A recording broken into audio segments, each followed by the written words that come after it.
Have you ever wondered what you would do if you were stranded all alone on a deserted island? For one man, this nightmare became a reality, and his story has fascinated readers for centuries. This is the incredible tale of Robinson Crusoe. Our story begins in England, where a young man named Robinson Crusoe dreams of a life at sea, filled with adventure and riches. His father, a practical man, warns him against it. He pleads with Robinson to choose a stable, middle-class life, but the call of the ocean is too strong to ignore. Against his family's wishes, Robinson sets sail, eager to make his fortune. His early voyages are far from smooth. He is captured by pirates and forced into slavery in North Africa. For 2 long years, he endures this harsh life, but his desire for freedom never fades. He finally manages a daring escape with a young boy named Suri, sailing down the African coast in a small boat. They're eventually rescued by a Portuguese ship captain, who is incredibly kind. The captain buys Robinson's boat and takes him to Brazil. In Brazil, Robinson sees a new opportunity. He buys a sugar plantation and starts to build a new life. For a few years, things go well. He becomes a successful planter, but that old restlessness, that thirst for quick wealth, creeps back in. He and some fellow planters hatch a plan to sail to Africa on a secret and illegal voyage to capture and enslave people to work on their plantations. This fateful decision will change his life forever. The journey is a disaster from the start. A violent storm batters their ship for days. The crew fights desperately to keep the vessel afloat, but the sea is relentless. The ship is wrecked, and everyone on board is thrown into the raging waves. Robinson, through sheer luck and determination, manages to cling to a piece of wreckage and is washed ashore on what appears to be a deserted island. He is the sole survivor. As the reality of his situation sinks in, a wave of despair washes over him. He's alone, with no tools, no food, and no hope of rescue. But Robinson is a survivor. He can't give up. For the next 12 days, he makes trip after trip to the wrecked ship, which miraculously hasn't sunk completely.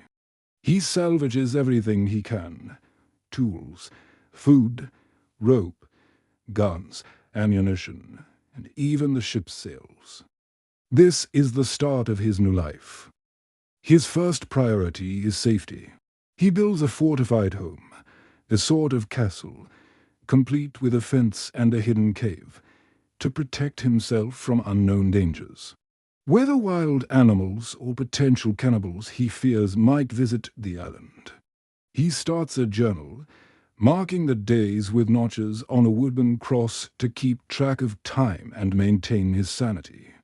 Life on the island is a constant struggle, a process of learning and adapting.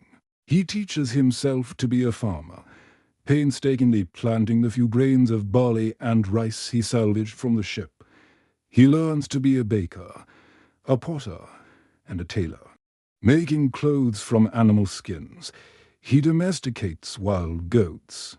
Creating a steady supply of meat and milk, slowly, painstakingly, he transforms this wild and tamed island into his own little kingdom. He isn't just surviving anymore. He's building a civilization of one. Years pass, 24. To be exact, Robinson has grown accustomed to his solitary existence. Finding a strange comfort in his routine and his simple life, he's found a sense of peace and deep connection to his faith. But his solitude is about to be shattered. One day, while exploring the island, he makes a terrifying discovery. A single human footprint in the sand that is not his own. Fear grips him. Who else is on his island? He spends the next years living in constant terror, fortifying his home and always on guard. Eventually, he discovers the horrifying truth. The island is a site visited by cannibalistic tribes from the mainland, who bring their captives here for gruesome feasts. One day, he sees a group of cannibals with 2 prisoners.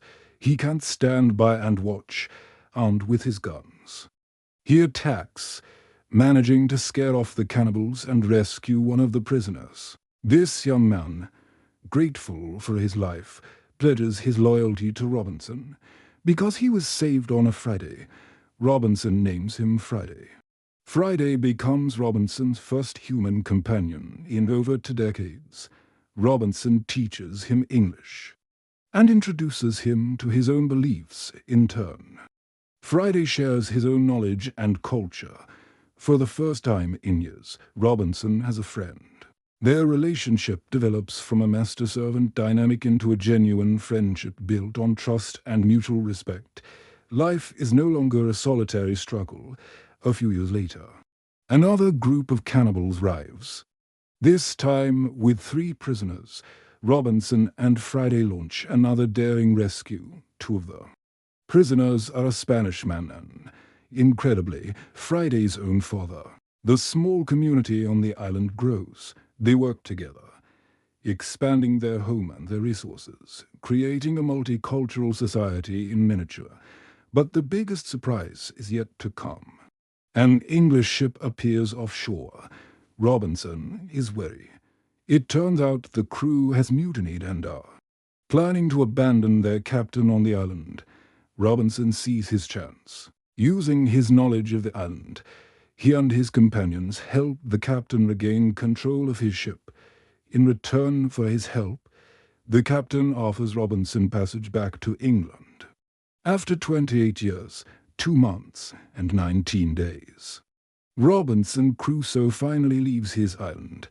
He returns to a world that has completely changed. His parents are gone, but he discovers that his plantation in Brazil has been managed well in his absence, and he is now a very wealthy man.